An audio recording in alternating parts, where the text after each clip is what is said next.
Et si l'un des plus grands secrets spirituels de l'humanité n'était ni politique, ni historique, mais mystique? Et si le Mahdi n'était pas seulement le réformateur de la fin des temps, mais le point de jonction entre le commencement et l'achèvement de la sainteté? Aujourd'hui, nous allons pénétrer un territoire rarement exploré. Le secret du Mahdi en tant que premier et dernier des saints. Et surtout, la compréhension correcte du sceau de la sainteté.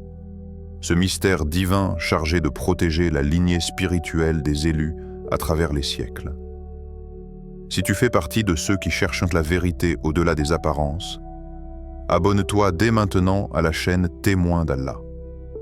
Et si tu nous regardes depuis la France, la Suisse, la Belgique ou le Canada, ton soutien est essentiel. Cette chaîne existe pour réveiller les consciences du monde francophone. Entrons maintenant dans le cœur du mystère. La sainteté, une réalité mal comprise.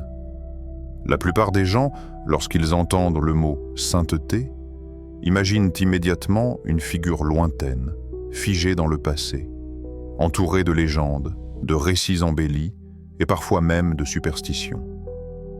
Ils pensent à des hommes retirés du monde, à des personnages exceptionnels dont la vie n'aurait plus rien à voir avec la leur.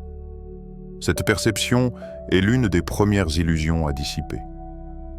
Car la sainteté, dans sa réalité profonde, n'est ni un costume que l'on endosse, ni un statut que l'on revendique, ni une reconnaissance accordée par les hommes. Elle est avant tout un état intérieur, discret, silencieux, souvent imperceptible pour ceux qui regardent avec les yeux, mais évident pour celui qui regarde avec le cœur. Dans la tradition spirituelle islamique, la sainteté ne s'affiche pas. Elle se cache. Elle se dissimule même volontairement.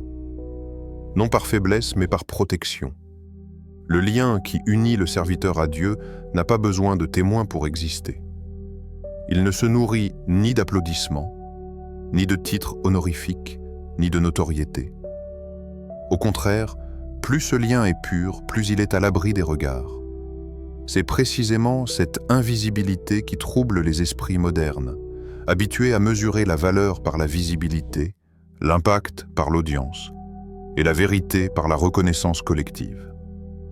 Beaucoup pensent également que les saints appartiennent à une époque révolue, comme si la proximité divine avait cessé d'exister après les grandes figures du passé. Cette idée est non seulement erronée, mais dangereuse, car elle coupe le présent de la miséricorde continue. La sainteté n'est pas un phénomène historique limité dans le temps. Elle est une réalité vivante, active, en mouvement constant. Elle traverse les générations, change de visage, s'adapte aux époques, mais ne disparaît jamais. Tant que le monde existe, la sainteté existe. Pourquoi? Parce que la sainteté n'est pas un privilège accordé à quelques élus pour les distinguer du reste de l'humanité. Elle est l'un des moyens par lesquels Dieu préserve l'équilibre du monde. Sans ces présences discrètes, sans ces cœurs reliés, le monde basculerait dans une sécheresse spirituelle totale. Les saints sont comme des piliers invisibles. On ne les voit pas, mais tout s'effondrerait s'ils disparaissaient. Cette idée dérange.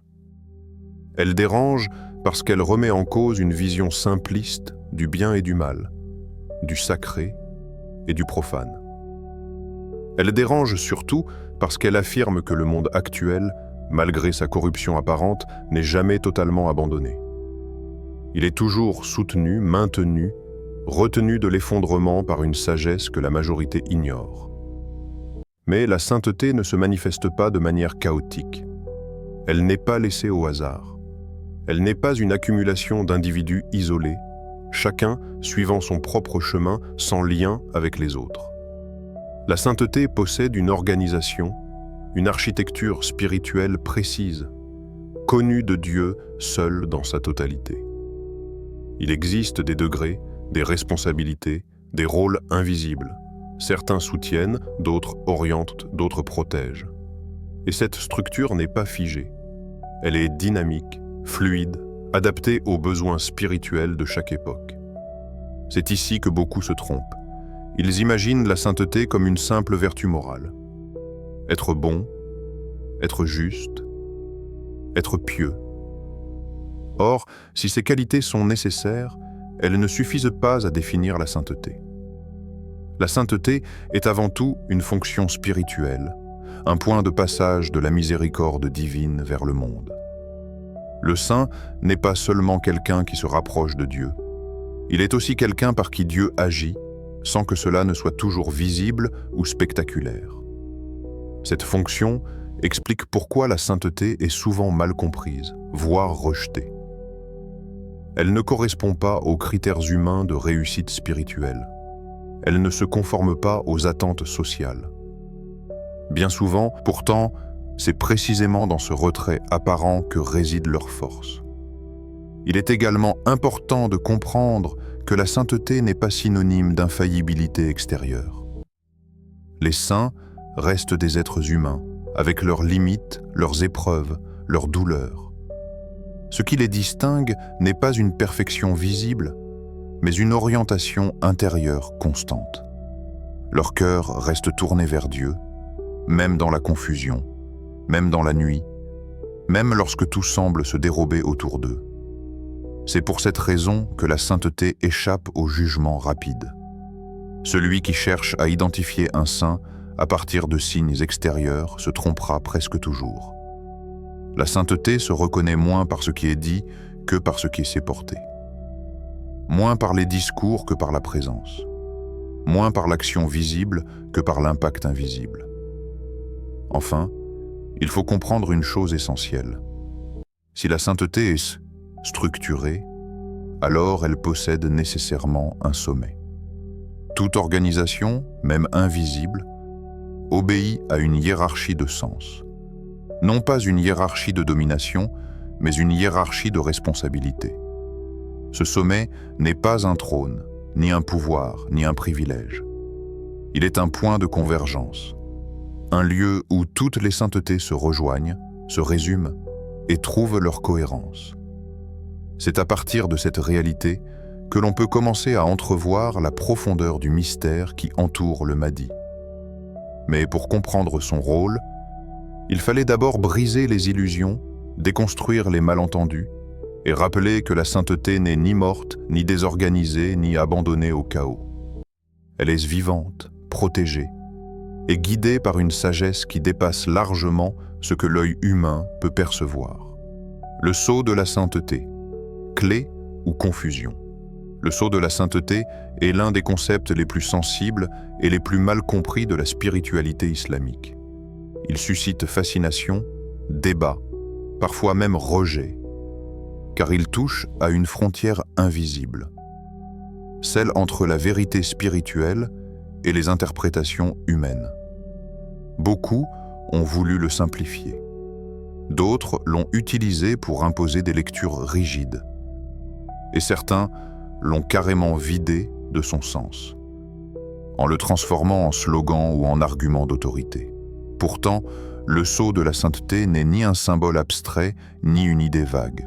C'est une réalité fonctionnelle profondément liée à la protection de la voie spirituelle elle-même. La première confusion consiste à croire que le sceau annoncerait la fin des saints. Cette idée est séduisante pour l'esprit rationnel, car elle donne une impression de clôture, de finalité nette. Mais elle est profondément erronée. Le sceau ne ferme pas la sainteté, il la préserve.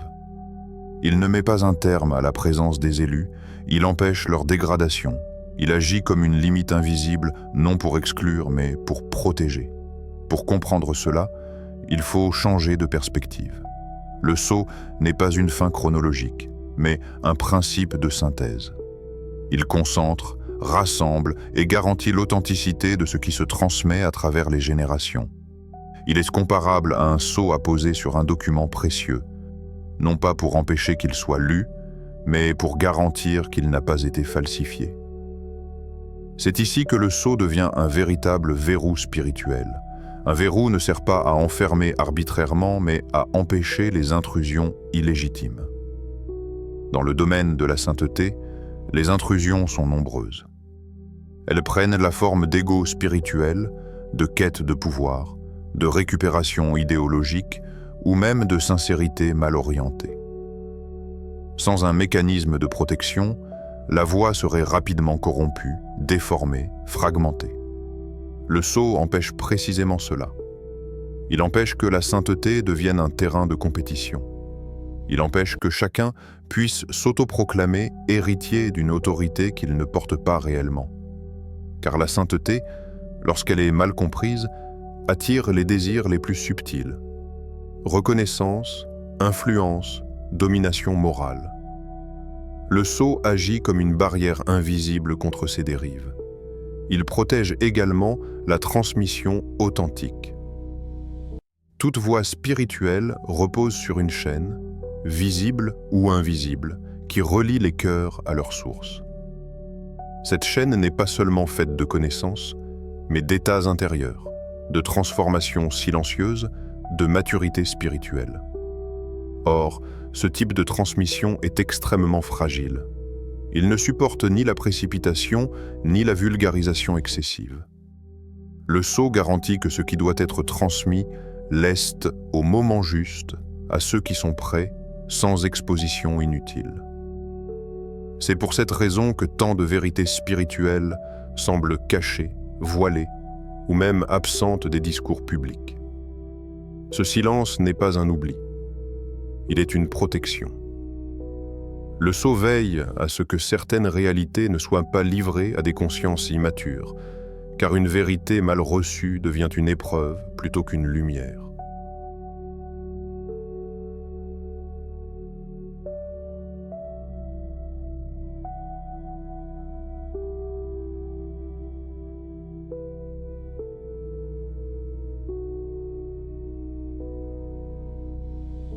Le sceau joue aussi un rôle fondamental dans la lutte contre les imposteurs. Dans chaque époque, des individus apparaissent, persuadés ou prétendant porter une mission spirituelle exceptionnelle. Certains sont sincères mais confus.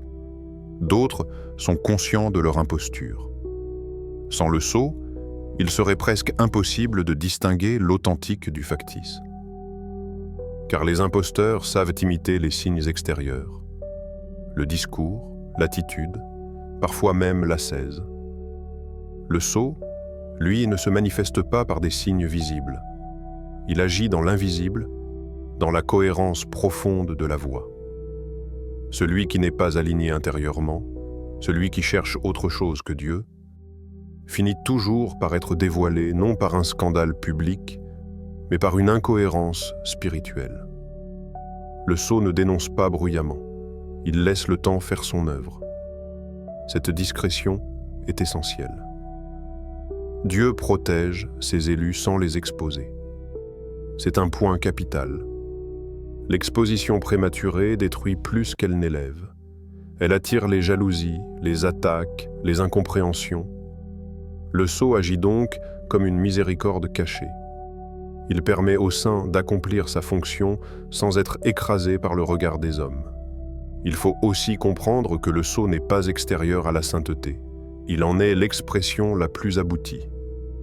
Il représente le point où la voie est suffisamment mûre pour se protéger elle-même. À ce niveau, la sainteté n'a plus besoin de s'affirmer, car elle est solidement enracinée. Elle ne cherche plus à convaincre, elle agit silencieusement. C'est précisément cette maturité qui dérange, car elle échappe aux catégories habituelles. Elle n'est ni expansion, ni domination, ni visibilité maximale. Elle est stabilité. Et dans un monde obsédé par le mouvement, la nouveauté et l'impact immédiat, cette stabilité est souvent interprétée comme une stagnation, voire une absence. Pourtant, comprendre le sceau de la sainteté, c'est comprendre une loi spirituelle fondamentale. Ce qui est le plus précieux est toujours le plus protégé. Les vérités superficielles circulent librement. Les vérités profondes, elles, sont scellées, non pour être cachées à jamais, mais pour être préservées jusqu'au moment où leur dévoilement devient une nécessité, et non un danger. Le sceau n'est donc ni une confusion, ni un mythe. Il est une clé, mais une clé qui ne s'utilise pas avec la curiosité, ni avec l'ambition. Une clé qui s'ouvre seulement à ceux qui ont accepté que la vérité ne se possède pas, mais qu'elle se reçoit. Le Mahdi, le premier et le dernier des saints. Voici le point où beaucoup s'arrêtent, hésitent ou reculent. Non pas parce qu'il est complexe, mais parce qu'il renverse les cadres habituels de compréhension.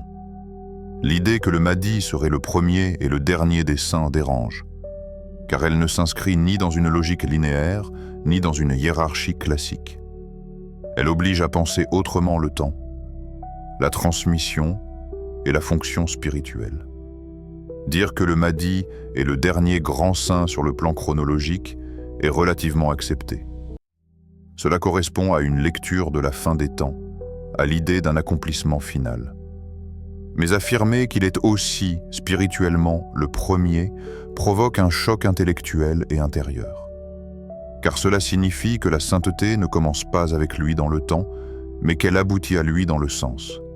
Il n'est pas un successeur parmi d'autres, il est un point de convergence. Être le premier ne signifie pas venir avant les autres dans l'histoire. Cela signifie être à l'origine du sens, de la cohérence et de l'orientation. Le Mahdi porte en lui ce que chaque saint, à son époque, n'a porté qu'en partie. Chaque voie spirituelle authentique, chaque expérience sincère de proximité divine, chaque lutte intérieure menée avec vérité, trouve en lui une forme d'achèvement. Non pas une accumulation mécanique, mais une synthèse vivante. C'est précisément pour cette raison qu'il ne crée pas une nouvelle voie. Toute tentative de nouveauté spirituelle est vouée à l'échec. Car la vérité ne se renouvelle pas, elle se dévoile. Le Mahdi n'invente rien. Il retire ce qui a été ajouté. Il ne détruit pas les traditions, il les purifie. Cette position est insupportable pour les faux savants, car elle révèle une chose qu'ils cherchent à cacher. La connaissance sans transformation est une coquille vide. Le Mahdi ne débat pas pour gagner. Il expose par sa présence même les contradictions accumulées au fil du temps. C'est pour cela que son apparition est qualifiée de violente, même lorsqu'elle est silencieuse. Il n'a pas besoin d'attaquer pour déranger. Il n'a pas besoin de dénoncer pour révéler. Sa simple cohérence intérieure agit comme un miroir. Et ce miroir est impitoyable pour ceux qui ont bâti leur autorité sur des compromis, des arrangements ou des certitudes figées. Le Mahdi corrige sans flatter. Cette phrase résume une grande partie du malaise qu'il provoque. Les élites religieuses, comme toute élite, ont appris à maintenir l'équilibre par la concession, par l'ambiguïté calculée, par le discours rassurant. Le Mahdi, lui, ne cherche pas à rassurer. Il cherche à réaligner. Et le réalignement fait toujours mal avant de libérer. Être le premier et le dernier signifie aussi porter une responsabilité écrasante. Le Mahdi n'est pas un héros triomphant, ni une figure idéalisée vivant au-dessus des épreuves. Il est celui qui supporte le poids de toutes les déviations accumulées, de toutes les incompréhensions, de toutes les fractures spirituelles. Il ne les juge pas de l'extérieur, il les porte de l'intérieur. C'est ce qui le rend à la fois proche des saints passés et radicalement seul dans sa fonction. Cette solitude est souvent mal comprise. Certains l'interprètent comme une supériorité, d'autres comme une marginalité. En réalité, elle est la conséquence directe de sa position unique. Aucun autre saint n'a apporté la synthèse totale. Chacun a contribué à une partie de l'édifice. Le Mahdi, lui, doit en révéler la cohérence globale dans un monde fragmenté, pressé et souvent incapable de patience spirituelle. Il faut aussi comprendre que cette synthèse n'est pas intellectuelle. Le Mahdi ne rassemble pas des doctrines, il incarne des états. Ce qu'il réactive n'est pas une théorie oubliée, mais une orientation intérieure perdue. Il rappelle, sans discours excessif, que la finalité de toute voie est la transformation du cœur, pas la multiplication des règles ni la sacralisation des formes. C'est pour cela que certains le reconnaîtront immédiatement, sans pouvoir l'expliquer, tandis que d'autres le rejetteront avec véhémence, tout en croyant défendre la tradition. La reconnaissance ne se fera pas par des arguments, mais par une résonance intérieure. Ceux qui vivent encore de la sainteté, même à l'état embryonnaire, sentiront cette cohérence. Les autres verront une menace. Dire que le Mahdi est le premier et le dernier des saints, ce n'est donc pas exalter une figure exceptionnelle pour le plaisir du mystère. C'est affirmer que la sainteté a un sens, une direction et un point d'aboutissement. Et que ce point, loin d'être une rupture brutale, est un retour exigeant à l'origine, débarrassé des couches d'orgueil, de peur et de rigidité qui se sont accumulées au fil des siècles. Ce retour n'est pas confortable, il n'est pas consensuel, mais il est nécessaire. Et c'est précisément cette nécessité qui rend la présence du Mahdi inévitable, même si le monde fait tout pour l'ignorer. Pourquoi la lignée des saints doit être protégée? Il suffit d'observer le monde pour comprendre une chose essentielle. Tout ce qui n'est pas protégé finit par être récupéré. Les idées sont récupérées. Les symboles sont récupérés. Les figures spirituelles sont récupérées. Et lorsqu'elles le sont, elles cessent d'être des sources de transformation pour devenir des instruments de pouvoir. La sainteté n'échappe pas à cette loi humaine. Si elle n'était pas entourée d'une protection invisible, elle aurait depuis longtemps été absorbée par les logiques politiques. La relation intérieure devient une transaction. La transformation lente devient un service rapide. La sainteté perd alors sa nature exigeante pour devenir un objet de consommation. Ce phénomène n'est pas hypothétique. Il s'est déjà produit à différentes époques, chaque fois que la vigilance a diminué. C'est précisément pour éviter cela que Dieu a établi une protection invisible autour de la chaîne des saints. Une protection qui ne passe pas par des murs, ni par des institutions, ni par des gardiens visibles. Elle passe par le retrait, le silence, l'anonymat, parfois même par l'incompréhension. Cette protection n'est pas toujours agréable pour ceux qui la portent, mais elle est indispensable pour préserver la pureté de la fonction. C'est cette logique qui explique pourquoi les vrais saints sont souvent inconnus. Leur invisibilité n'est pas un échec. Elle est un choix divin. Plus une présence est essentielle à l'équilibre du monde, plus elle doit être protégée du regard destructeur des hommes. La notoriété attire les projections, les attentes, les interprétations abusives. Elle impose des rôles, elle fige. Or, la sainteté a besoin de liberté intérieure pour agir. L'anonymat est donc une forme de miséricorde. Il permet au saint d'être fidèle à sa fonction sans être déformé par les attentes extérieures. Il lui permet d'agir là où il est nécessaire, sans être aspiré par la scène publique. C'est aussi une épreuve. Être porteur d'une réalité immense sans reconnaissance visible. Mais c'est le prix de la sincérité. Cette même protection explique pourquoi le Mahdi grandit loin des projecteurs. L'idée d'un Mahdi immédiatement reconnu, célébré, suivi par les foules, est une projection humaine. En réalité, une exposition prématurée serait destructrice. Elle attirerait des forces hostiles, des récupérations idéologiques, des interprétations dangereuses. Elle transformerait une mission spirituelle en enjeu politique bien avant l'heure. Le retrait initial n'est donc pas un hasard. Il est une préparation, une maturation intérieure à l'abri des regards, des attentes et des pressions. Le Mahdi, avant d'être une figure publique, est un être façonné dans le silence, confronté à lui-même, purifié par l'invisibilité. Cette phase est incomprise par ceux qui confondent importance et visibilité.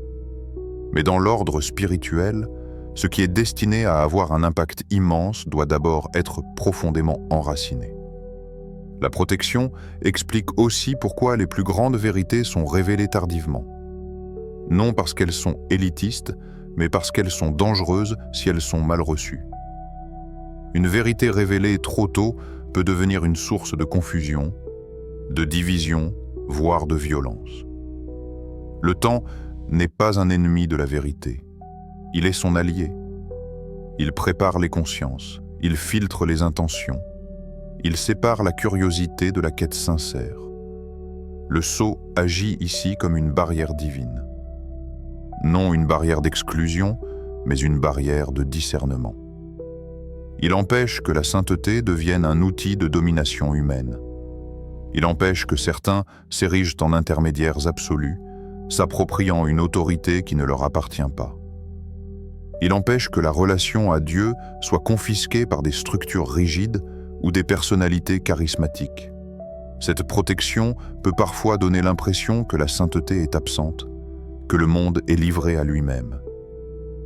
Mais c'est une illusion. Ce qui essaie protéger est souvent discret. Ce qui est bruyant est rarement essentiel. La lignée des saints agit dans la profondeur, pas dans le spectacle. Elle influence sans s'imposer. Elle oriente sans contraindre. Elle soutient sans se montrer. Il est important de comprendre que cette protection ne sert pas seulement les saints eux-mêmes. Elle sert l'humanité entière. Car une sainteté corrompue serait pire que son absence.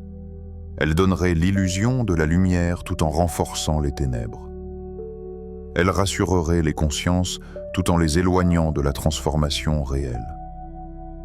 La protection divine empêche cette catastrophe silencieuse. Enfin, cette barrière invisible rappelle une loi fondamentale. Ce qui est sacré ne peut pas être possédé. La sainteté ne se transmet pas comme un héritage matériel. Elle ne s'impose pas par la force. Elle ne se prouve pas par des titres. Elle circule là où les cœurs sont prêts, là où l'humilité est réelle, là où le désir de domination a été désamorcé.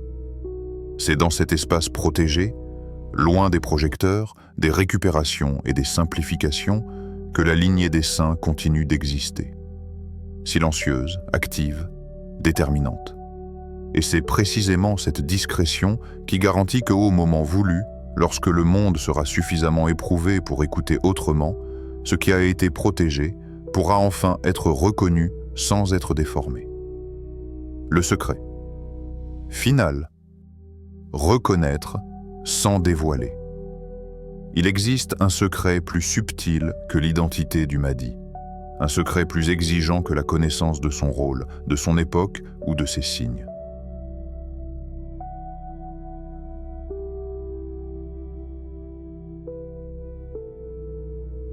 Ce secret, peu osent l'affronter honnêtement, car il ne concerne pas le Mahdi en premier lieu.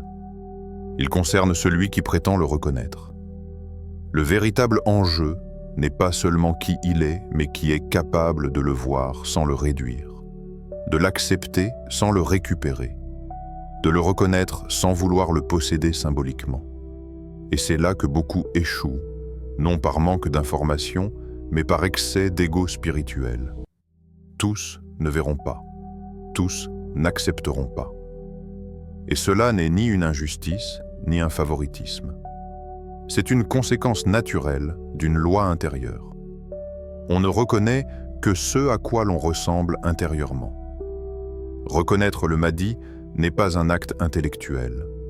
Ce n'est pas une déduction logique fondée sur des signes extérieurs, des calculs, des récits ou des comparaisons.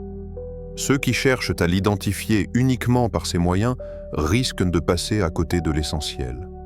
Car la reconnaissance véritable ne passe pas par l'œil, mais par un déplacement intérieur. Reconnaître le Mahdi implique de renoncer à une partie de son ego spirituel. Et ce renoncement est douloureux. Il exige d'abandonner certaines certitudes, certaines positions acquises, parfois même une image flatteuse de soi-même. Beaucoup préfèrent attendre un Mahdi qui confirme ce qu'ils pensent déjà, qui valide leur lecture du monde, qui renforce leur sentiment d'avoir raison. Mais ce Mahdi-là n'existe pas. Le Mahdi réel dérange intérieurement avant de rassurer. Il ne conforte pas l'ego spirituel, il le met à nu. Il oblige à se demander « ai-je cherché la vérité ou ai-je cherché à avoir raison ? Ai-je aimé la voie ou ai-je aimé la place que je pensais y occuper ? Ai-je servi Dieu ou ai-je utilisé le spirituel pour me rassurer moi-même ? C'est pour cette raison que la reconnaissance est si rare. Non parce que le Mahdi serait inaccessible, mais parce que peu acceptent de perdre quelque chose pour reconnaître. Or, toute vraie reconnaissance spirituelle implique une perte. Perte de contrôle, perte de supériorité morale, perte d'un récit confortable. La vraie reconnaissance ne passe pas par des slogans.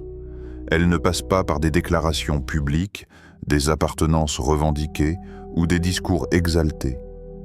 Elle se manifeste par une transformation intérieure silencieuse. Celui qui reconnaît réellement n'a pas besoin de convaincre. Il n'a souvent même pas besoin de parler. Sa manière d'être change. Son rapport au monde se réoriente. Son regard s'apaise. C'est précisément ainsi que le sceau continue de fonctionner. Il ne bloque pas l'accès au Mahdi, il filtre les intentions. Il protège même contre une reconnaissance prématurée, car une reconnaissance immature peut être plus destructrice qu'un rejet.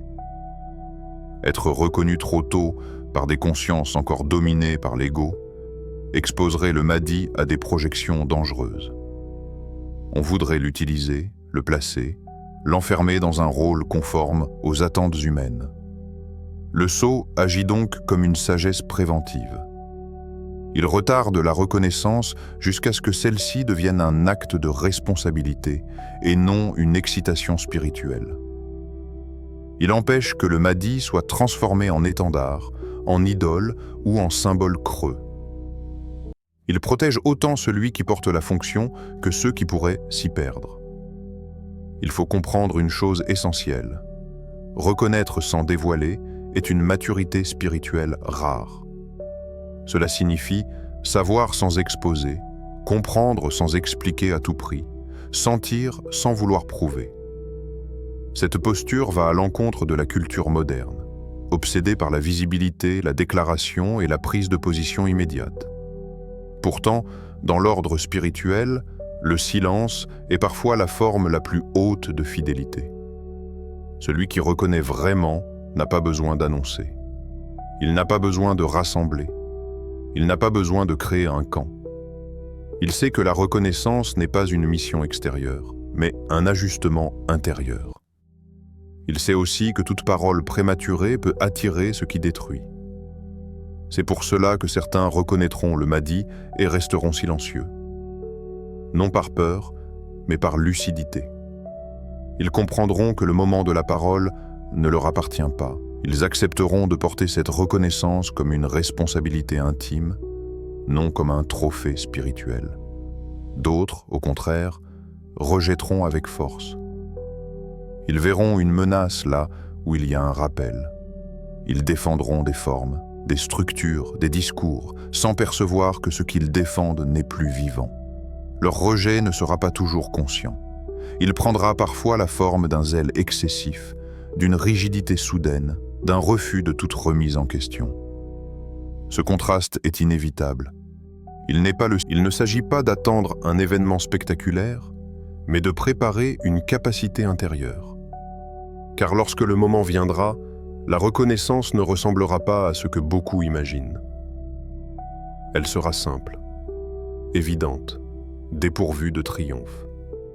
Et ceux qui auront appris à reconnaître sans dévoiler comprendront alors que le sceau n'a jamais été un obstacle, mais une miséricorde.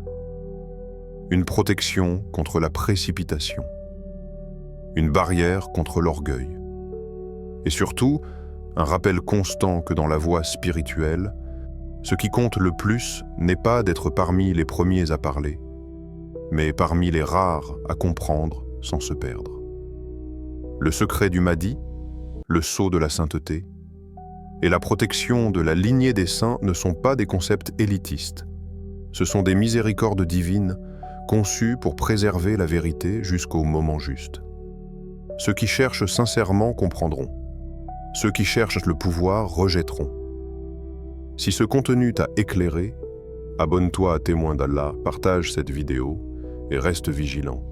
Les plus grands signes ne crient pas, ils murmurent.